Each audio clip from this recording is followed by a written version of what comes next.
Hello, this is my reflection on my video assignment number 3. And today I'll be covering the 3 topics that are on the screen. The first one is whether or not I chose to repeat a process that was already given or a new one.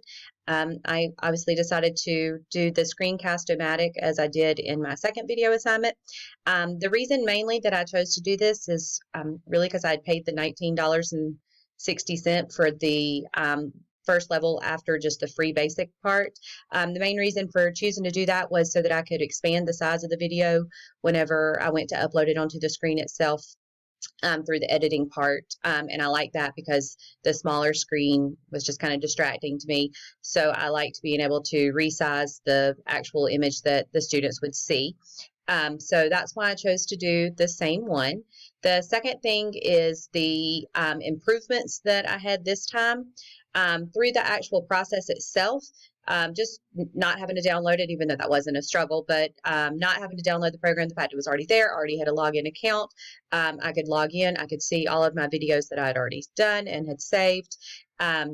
And I just liked that the process itself was a lot easier this time because it was already there, and I was able to just add this new video to it.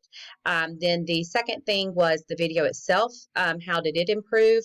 One thing I will say this time, my video didn't necessarily improve, was that the first video I used a flat surface and had just my laptop sitting there and was able to use the camera.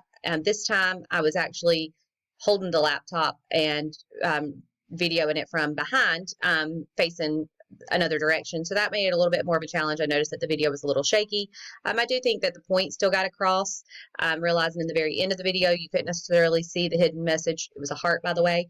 And so that's one thing that I would say I could see the benefits of even doing further into the screencast-o-matic. If it was something that I do see the need to use on a regular basis, that I would maybe even upgrade to the premium package that they had or whatever, that then lets you upload other videos that you use from other sources. So I could video it with a camera, phone, or phone camera, phone, etc. I see where that could be beneficial as well. So just the steadiness of the camera and stuff in the second video, I definitely would say was not the improvement part, was actually something that I realized I would need to work on either a better way or just coming up with additional videos that would be where the camera itself could sit on a flat surface, or the computer itself could sit on a flat surface.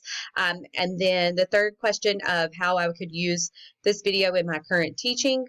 The video itself that I did was making the disappearing ink. So we went over, or so we did use the a liquid measuring cup as well as a measuring spoon.